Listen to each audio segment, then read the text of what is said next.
passengers, welcome on board. This train is bound for Liverpool.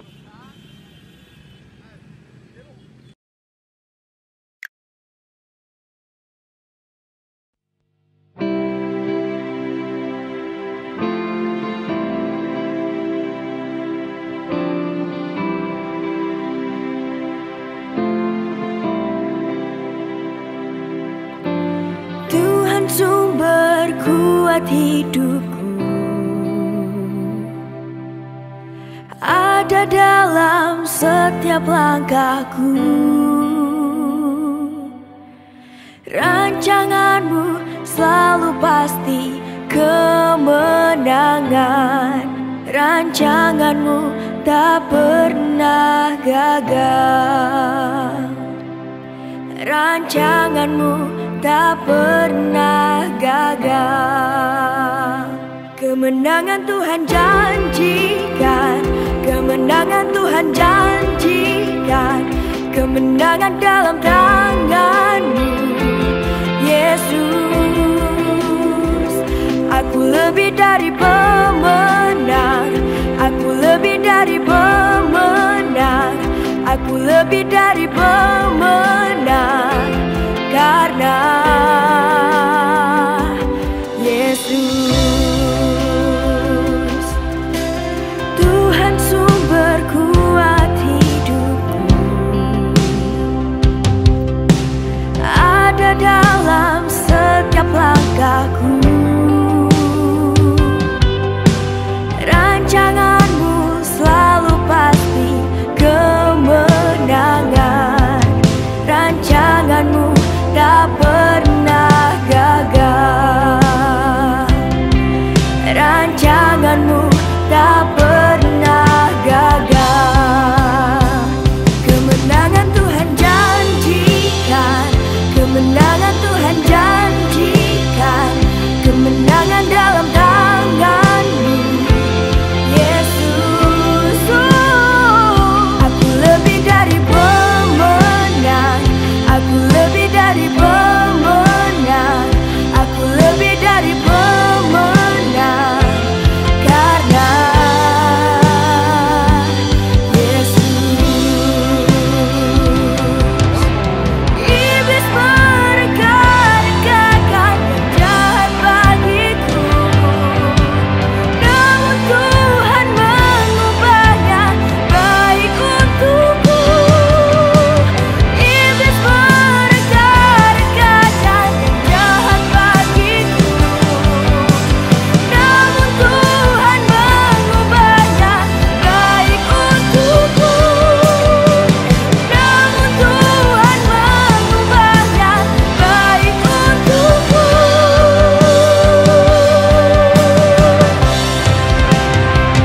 Kemenangan Tuhan janjikan, kemenangan Tuhan janjikan, kemenangan dalam tangan-Mu, Yesus.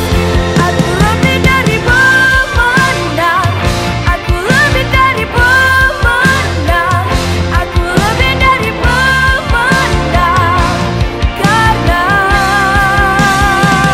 kemenangan Tuhan janjikan,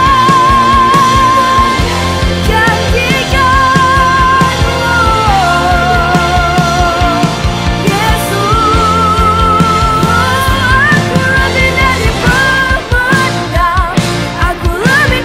pemenang, aku lebih dari pemenang, karena Yesus. Semua karena kasih karunia, semua karena kasih-Mu, Yesus.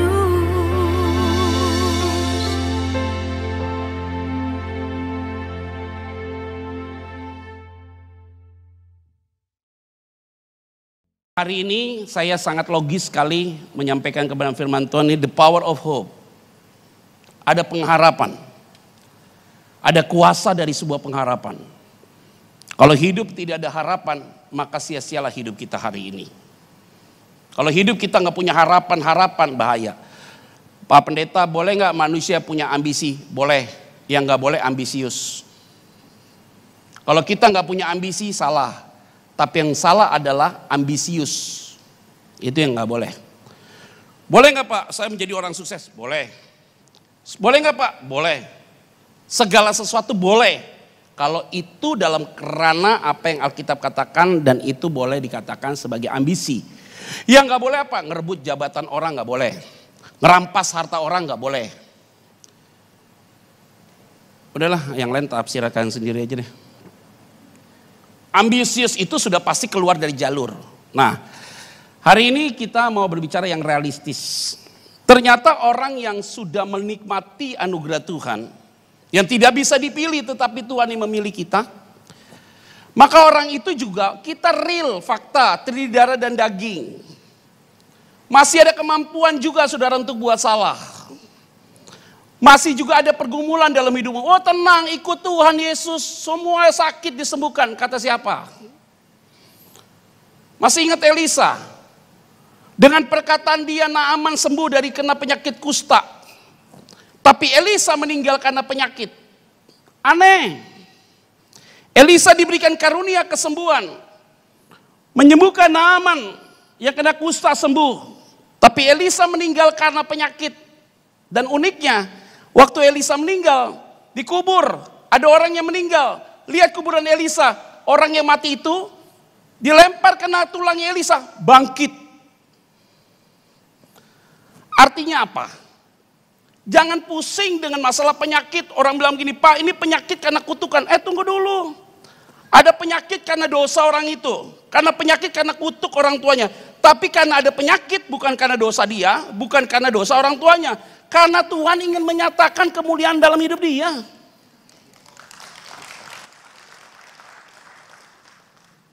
Jadi kita nih kalau punya masalah, kenapa ya Pak orang benar? Ayub kena masalah tapi tidak long suffering, tapi short suffering. Kejadiannya bertubi-tubi Ayub. Anak mati 10, harta habis, segala macam. Istrinya menghujat, bilang kalau bisa engkau menghujat Allah. Ayub bilang, yuk ngomong seperti orang gila saja. Ayub bisa ngomong sama dia, yuk gila. Coba kalau kita ngomong sama istri kita gitu, selesai. Kenapa Ayub bisa bicara gitu? Dia punya integritas. Dia mencintai Tuhan daripada istrinya.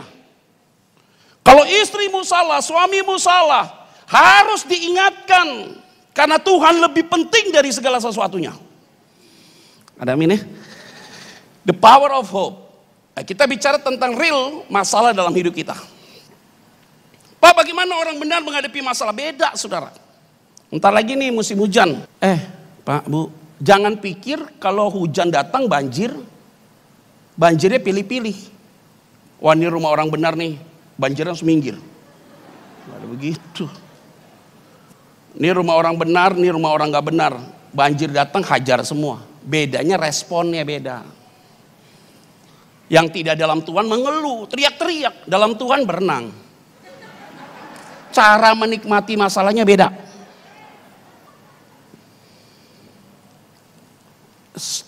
Orang di luar sana gak pernah percaya kalau saudara gak punya uang. Wajah kita tuh selalu ada uang. Tuh bingungnya gue gitu. Mereka bilang, Pak saya lihat Bapak mukanya ceria banget ya. Dia nggak tahu. Saya kasih tahu ya, hati yang gembira obat yang manjur loh. Ini nggak ngomong kosong. Kalau hatimu gembira jauh dari penyakit. Pikiranmu positif jauh dari penyakit. Kalau pikiran positif, hati gembira, outputnya pasti gak baik. Kalau perkataanmu positif, pikiran positif, output positif, hati gembira. Aduh jauh saudara. Kekuatan ekstra dalam dirimu. Darahmu bahkan terkonsumsi dengan baik. Oksigen bernaik dengan baik. Itu yang ngomong bukan saya. Itu yang ngerti adalah orang ahli di dalam masalah kayak begitu-begitu saudara. Tapi firman Tuhan dengan jelas. Hati yang gembira adalah obat yang manjur. Artinya hari ini kita happy. Berkat gak banyak tetap happy. Berkat banyak tetap happy. Gak ada berkat tetap tersenyum. Ada berkat tetap tersenyum. Beda. Udah. Harus khotbah. Ini dari pendahuluan terus dari tadi. The power of hope. Satu ayat saja kita lihat yuk. Bantu saya klik. Ya. Yuk kita baca yuk 1 Korintus 10 ayat 13. 1, 2, 3 ya. Pencobaan-pencobaan yang kamu alami ialah pencobaan-pencobaan apa? Yang tidak melebihi apa? Wah, ini hebat nih. Ini kata yang digunakan dalam bahasa ini, Alkitab sesungguhnya bilangnya begini nih. Pencobaan-pencobaan yang kamu alami ialah pencobaan-pencobaan yang lazim dialami oleh siapapun. Kalimatnya biasa itu yang lazim dialami oleh siapapun. Jadi kalau hari ini suamimu menyakiti kamu, udah biasa, yang lain juga begitu. Kalau istrimu kurang menghargai dan menghormati, udah biasa. Jadi hari ini yang terjadi dalam dunia bukan sesuatu yang baru. Kalau kita bilang masalah kita lebih besar daripada orang, enggak, sama saja karena porsinya beda-beda, saudara. Pencobaan-pencobaan yang kamu alami adalah pencobaan yang lazim dialami oleh siapapun. Yang tidak melebihi apa? Oke, lihat back. Yang tidak melebihi apa? Itu berarti kemampuan Bapak, kemampuan saya, kemampuan Ibu, itu masing-masing punya kapasitas yang berbeda-beda. Poin berikutnya. 1, 2, 3 ya. Sebab Allah setia. Dan karena itu ia tidak akan membiarkan kamu dicobai melampaui apa? Lihat baik-baik ya, Pak, Bu. Kemarin saya bilang kan, kalau Tuhan yang memberikan keselamatan kepadamu, Tuhan juga bertanggung jawab terhadap keputusan Dia. Ada amin gak? Dengan kamu berpuasa, dengan kamu baca Alkitab, dengan kamu rajin berdoa, tidak pernah menambahkan kesetiaan Tuhan. Kamu tidak berdoa, Dia tetap setia. Kamu makin banyak berdoa, kesetiaannya juga tidak tambah. Artinya Tuhan sudah terlalu sempurna. Sehingga tindakan baikmu, perbuatan baikmu, apa yang kau lakukan itu tidak akan menambahkan karakter Dia. Karena Dia sudah sempurna. Tapi kalau engkau rajin berdoa, rajin berpuasa, rajin melakukan sesuatu, tidak menambahkan kesetiaan Dia, tapi membuat dirimu lebih berkualitas dan lebih dalam Tuhan. Amin kan saudara? Maka kita bersyukur ya, apapun yang terjadi dalam dunia ini, Dia tetap setia. Tidak akan melampaui kekuatanmu. Kalimatnya gitu. Poin yang sama. 1, 2, 3 ya. Pada waktu kamu dicobai, Ia akan memberikan kepadamu apa? Sehingga kamu dapat apa? Ini satu ayat ini udah kaya sekali saudara. Satu ayat ini saudara, aduh, mengertinya sudah kuat sekali. Ada masalah, ya, tapi Tuhan setia, ya, tidak membiarkan kamu dicobai melampaui kekuatanmu, ya. Tepat pada waktunya Dia akan memberikan jalan keluar. Selesai itu ayat ini hanya sudah mencakup segala sesuatu ya. Kesimpulannya apa? Tidak pernah orang yang sudah diselamatkan Tuhan ditinggalkan Tuhan, dia tetap dijaga dan dilindungi oleh Tuhan. Amin nggak? Klik yuk. Wih keren, gini doang nih sekarang. Nah dia nih. Jadi kita nih yang sudah diselamatkan Tuhan, ada masalah nih, pencobaan di internal nih.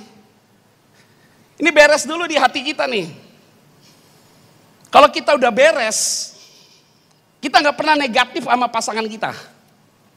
Saya bilang ya, saya ini selalu bicara gitu.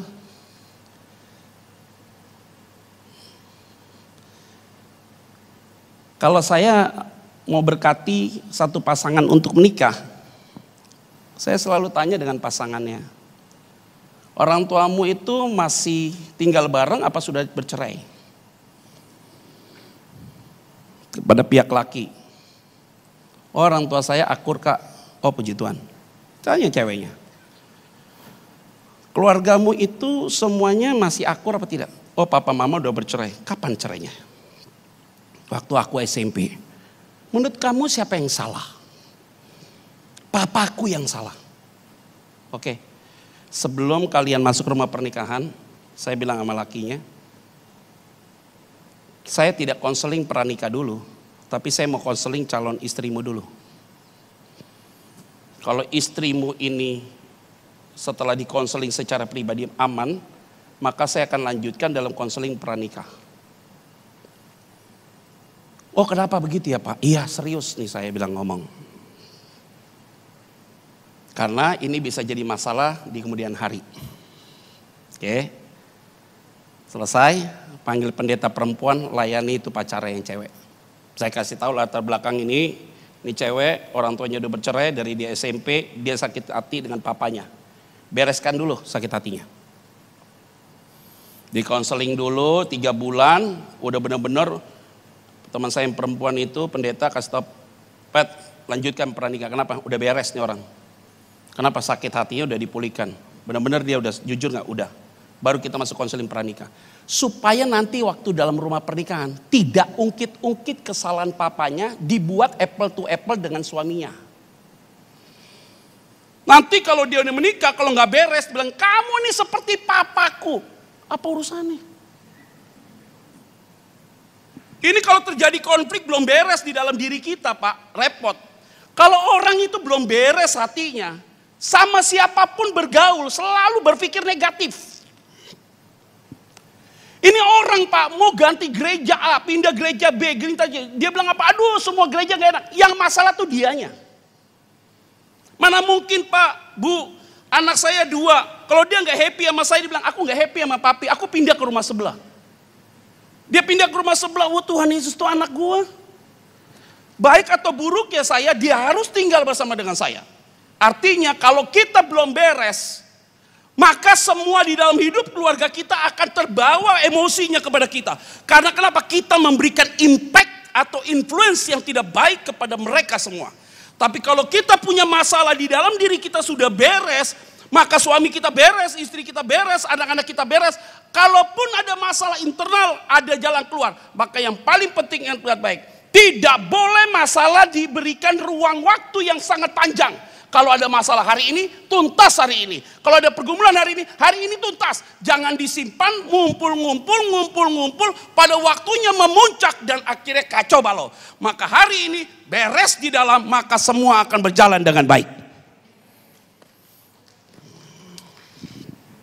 Ada amin gak?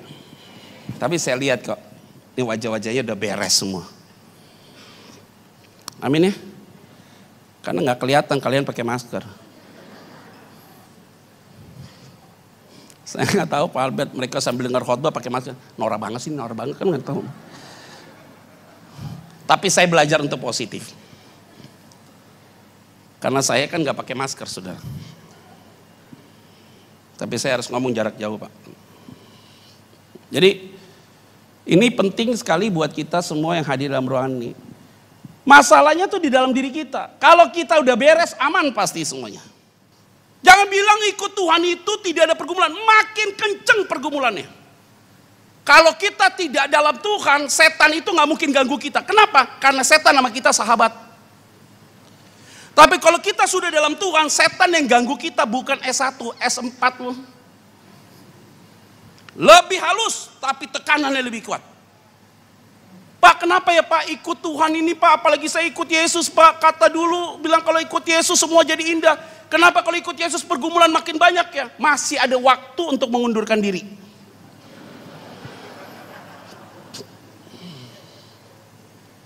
Yang bilang ikut Tuhan itu indah siapa? Tolong kasih tahu saya, pendeta yang ngomong begitu. Ngaco aja ngomong. Ikut Yesus tuh sangkal diri, pikul salib. Anak manusia gak punya tempat untuk meletakkan kepala. Burung punya sangkar, binatang punya kandang. Aku gak punya tempat untuk meletakkan kepala. Ikut aku, sangkal diri, pikul salib.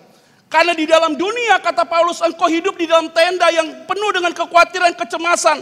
Tapi hidupmu, kata firman Tuhan, warga negaraanmu bukan dalam dunia, keluarga negaramu ada di dalam sorga. Secara fisikly kita tinggal di Indonesia, tapi secara spiritual kita sudah menjadi warga negara surga. Maka di dalam Galatia pasal yang ketiga itu jelas sekali peperangan antara dirimu dengan begitu kuat sekali. Karena satu sama lain luar biasa. Roma 9, Roma 10, tekanan begitu luar biasa. Masuk dalam dirimu, kamu melakukan yang baik, justru yang tidak baik muncul. Itu Paulus berjuang terus saudara. Jadi hidup di dalam Tuhan bukan berarti tidak ada pergumulan. Ada pergumulannya, tapi ujungnya selalu ada jalan keluar. Baru faktor yang kedua. Nah ini faktor eksternal nih. Teman pelayanan, mertua, orang tua. Saya kasih tau ya. Mertua, orang tua itu bukan keluarga inti loh. Keluarga inti itu suami, istri, kedua anak saya tuh. Papa mama saya tuh eksternal. Ring 2. Mertua saya ring 2. Saya baru nikah sama istri saya. Berapa ya? 14 tahun Pak Albert. Gak pernah satu masalah dalam rumah kami mertua saya tahu atau orang tua saya tahu. Tidak. Pernah gak saya konflik sama istri saya? Pernah. Sudah seperti apa konfliknya? Meradang, pernah. Di awal-awal pernikahan. Awal-awal pernikahan dia bilang saya nyesel nikah sama kamu. Saya bilang saya juga nyesel nikah sama kamu. Itu awal pernikahan.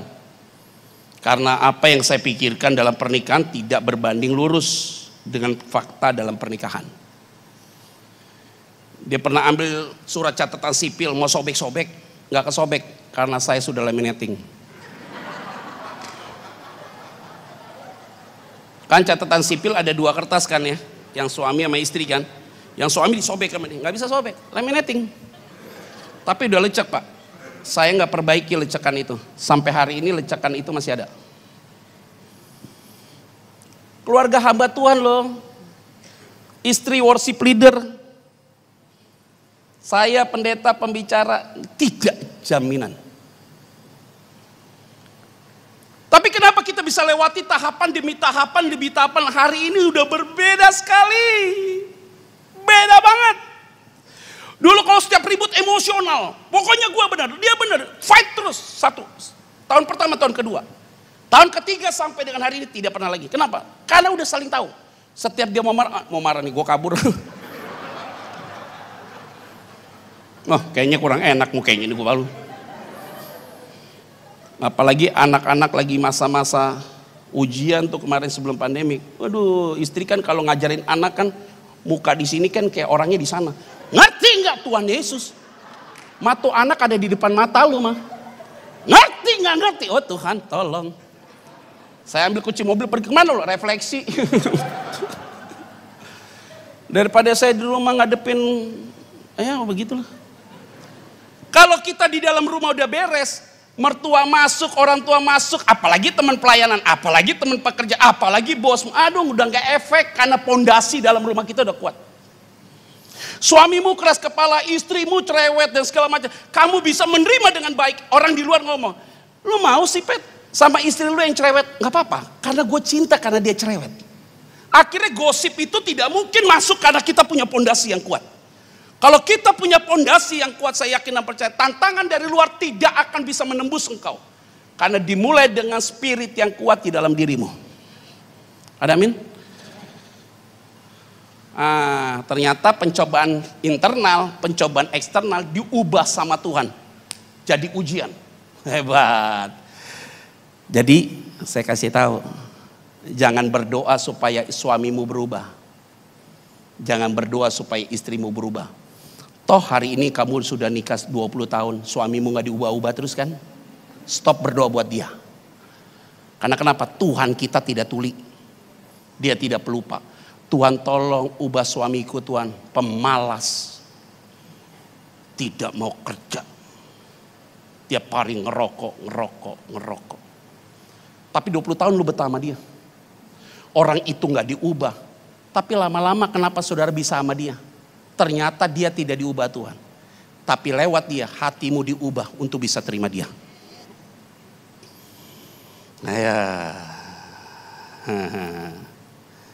Mulai ngangguk kan? Kayaknya bener juga ya. Kenapa gue bisa betah sama model kayak begini nih? Dia ada di gereja loh. Sambil pakai masker. Lu tuh. Lihat baik-baik hari ini. Masalah yang terjadi dipakai Tuhan menjadi ujian karena Tuhan sebagai pusat supaya hidupmu semakin layak di hadapan Tuhan. Klik. Nah ini dia nih respon dari sebuah proses. Lihat ya, manusia itu kalau dapat masalah putus asa, hilang harapan. Benar nggak? Kayak dunia mau kiamat. Pak Albert, ada satu anak muda nikah Pak. Lakinya kaya raya, perempuannya lebih kaya daripada lakinya. Lakinya kalau pergi kemana-mana naik Garuda bisnis kelas. Yang perempuan kemana-mana juga naik bisnis kelas. Tapi kalau keluar negeri, keluar dari Indonesia harus naik SQ, bisnis kelas. Sedangkan lakinya tetap Garuda, bisnis kelas. Lakinya kalau sakit pergi ke Siloam, selesai. Kalau perempuan baru flu, Glen Eagle, Singapura. Ya, tenggorokan sakit dikit terbang ke Jepang. Karena mereka punya dokter di Jepang. Kaya raya dua-duanya. Ceweknya lebih kaya daripada lakinya. Menikah 1 bulan, 2 bulan, nikah 3 bulan, 4 bulan, cerai. Kenapa gara-garanya? Lakinya hanya kasih tiap bulan 250 juta. Dia bilang apa? Papaku tiap bulan kasih saya 500 juta. Cocok. Karena kenapa? Ini nih otak yang benar. Datang ketemu sama saya, lakinya dari gemuk, kurus. Wah, kenapa lu bro? Kapet, apa yang Kapet ngomong dulu? Dia manggil saya Kapet. Petra jadi Kapet. Ya karena udah teman baik. Ya. Manggil gue Kapet. Salah ngomong dikit jadi copet loh, gue kasih tau lo. Dia bilang Kapet. Yang Kapet udah ngomong tuh bener. Saya udah bilang sama kamu. Saya tahu nih keluarga perempuan ini. Yuk hati-hati. Gak dia baik. Ya masih pacaran begitu bro. Iya bener kakak ngomong itu kenapa gue gak tahu. Udah gak usah dibahas. Kurus dia. Gue maunya kak supaya cepat dunia kiamat. Enak aja lu. Lu yang punya masalah bawa-bawa gue lu. Masa dia punya masalah keluarga kita harus kiamat gara-gara dia. Gue kefret juga nih model kayak begini nih. Kalau kita lihat orang kayak gini putus harapan, putus asa. Uang gak jadi jaminan pak bu. Emang pikir uang bisa memberikan damai? Tidak. Lebih baik makan sekerat roti disertai hati dan tentram daripada makan daging disertai dengan perbantahan. Lebih baik susah, tapi hatimu tentram. Tapi susah juga kelihatannya kalau gitu. Gue juga gak yakin. Oh kita counter attack ya. Jadi kalau ada orang putus asa, hilang harapan, counter attack-nya apa? Harus optimis, yakin kita hari ini. Keluar dari tempat ini gak boleh ada yang ngomong negatif loh. Ada amin gak? Sakit kepala dikit, Tuhan pasti tolong. Ada apa? Pasti Tuhan tolong. Suamiku pasti Tuhan tolong. Anakku pasti Tuhan tolong. Istriku pasti Tuhan tolong. Tidak boleh ada dalam rumahmu bicara hal-hal yang negatif. Karena engkau bicara yang negatif itu doamu. Maka hari ini kita harus tolak perkataan yang negatif. Harus diganti dengan perkataan yang optimis dan yakin. Yang kedua, manusia itu kalau punya masalah cari kambing hitam. Pasti tuh. Dia yang salah nih. Hawa yang salah. Ular yang salah. Untung Tuhan gak tanya lagi sama ular itu. Tanya Adam, Adam bilang Hawa. Tanya Hawa, Hawa bilang ular. Untung Tuhan gak tanya ular. Kalau Tuhan tanya ular, ular. Siapa suruh kamu ciptain saya? Cerita jadi beda loh. Manusia itu sering cari kambing hitam. Walaupun saya jarang lihat kambing warnanya hitam. Wah inilah. Gak pernah saudara minta dikoreksi diri. Jadi counter attack-nya, engkau respon setiap masalah itu adalah belajar untuk koreksi diri. Oh gue yang salah. Harusnya nanti kalau ada sesi keluarga ya pak, biar saya ngomong sama istri saya berdua ya pak, supaya ngomongnya nggak saya sendiri. Nanti biar Yola juga ngomong, harusnya ngomong juga. Kenapa saya bilang begitu? Ini penting nih saudara. Dalam hidup rumah tangga saya 14 tahun, udah nggak pernah lagi saya minta dia ngaku salah. Setiap apa-apa gue yang salah mah. Ngapain gue? 1 tahun udah biasa begitu. 1 tahun awal, wah ngotot saya, gue yang benar. Enggak, lu gak benar, gue yang benar. Orang beda 10 tahun saya lebih tua. Saya nganggap saya paling benar, sekarang enggak. Setiap ribut, siapa yang salah? Gue yang salah.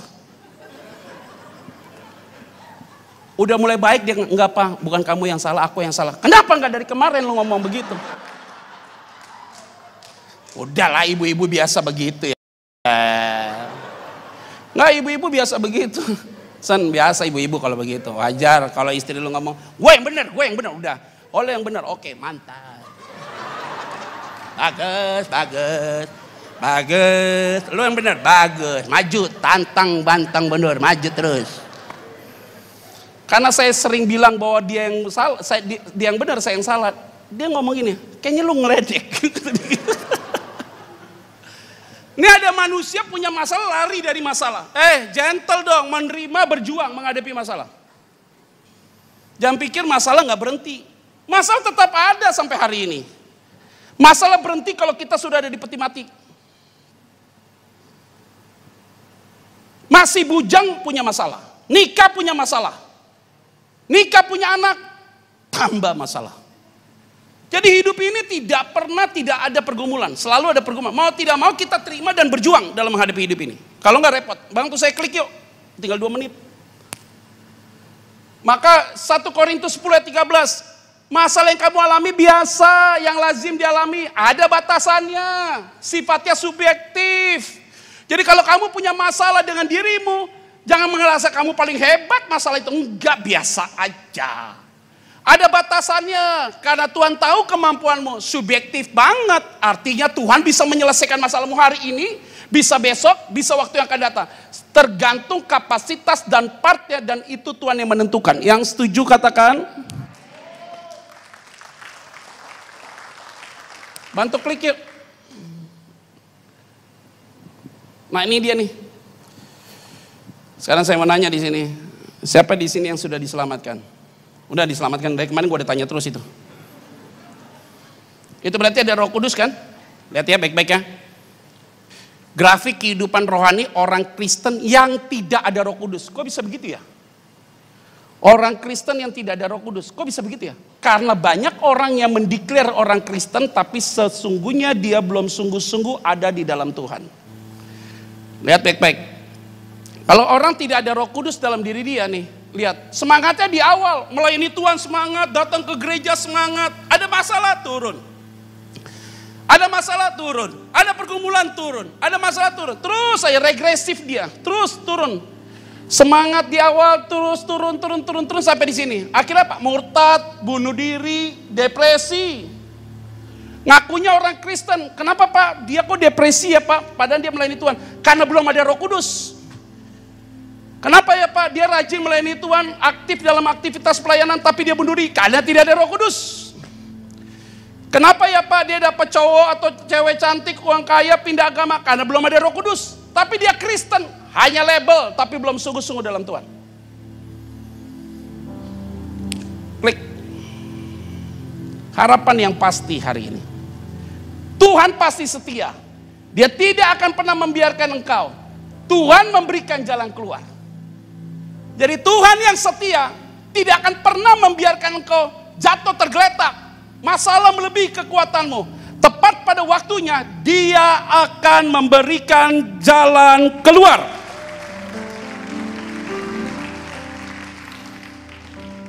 Ada amin ya? Siapa yang bangga punya Tuhan Yesus? Berikan tepuk tangan ya.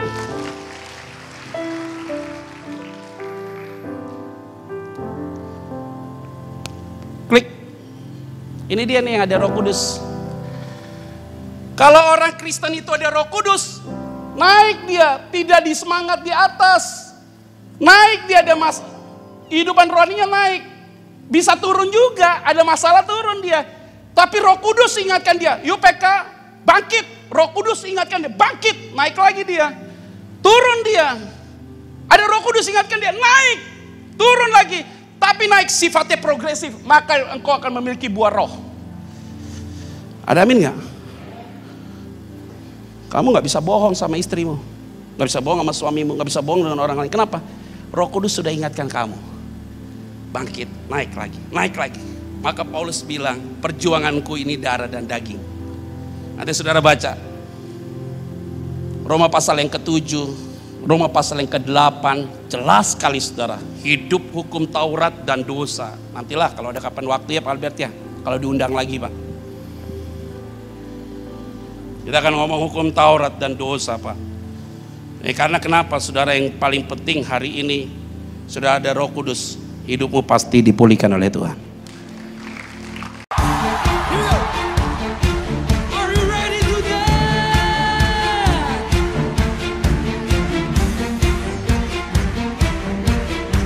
Yeah.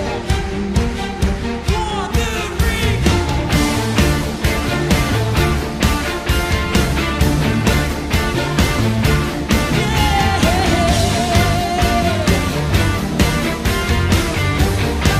Come on, sing it out.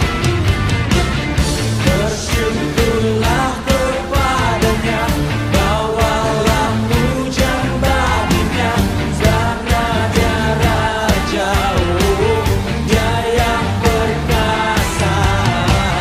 Tuhanlah kekuatanku, Mazmur dan keselamatanku, Dia penolongku, yang beri hidupku. Kau yang berjaya, seluruh semesta sujud menyembah. Akulah kebangkitanmu, mujizat telah terjadi. Junjung kasih anugerahmu, kekal teguhkan mulia. Masyurlah perbuatanmu, Kau penyelamat hidupku. Kasih-Mu tiada tara, bertahta Tuhan Rajaku.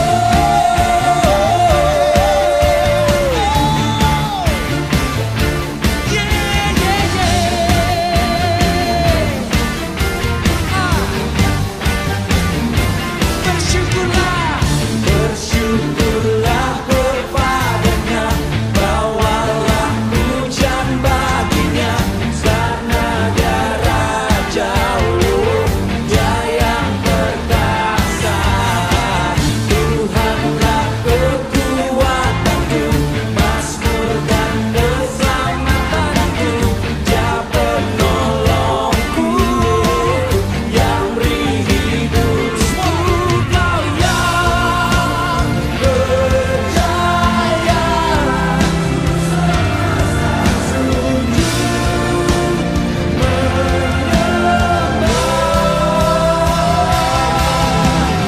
akulah kebangkitanmu, mujizat telah terjadi.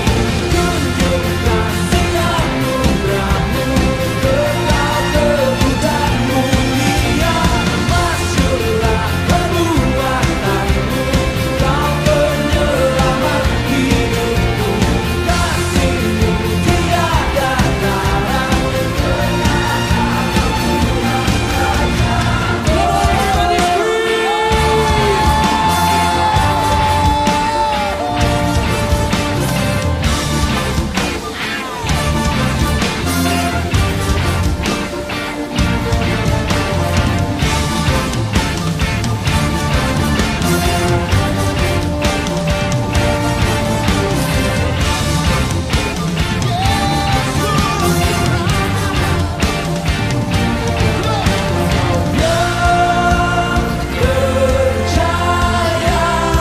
seluruh semesta sujud menyembah.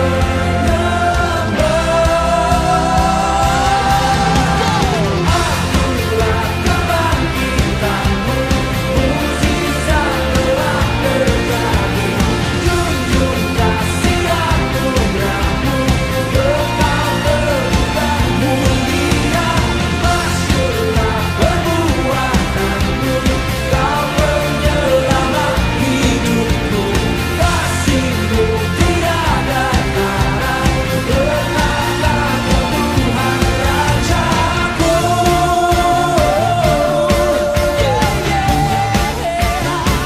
Yesuslah Raja.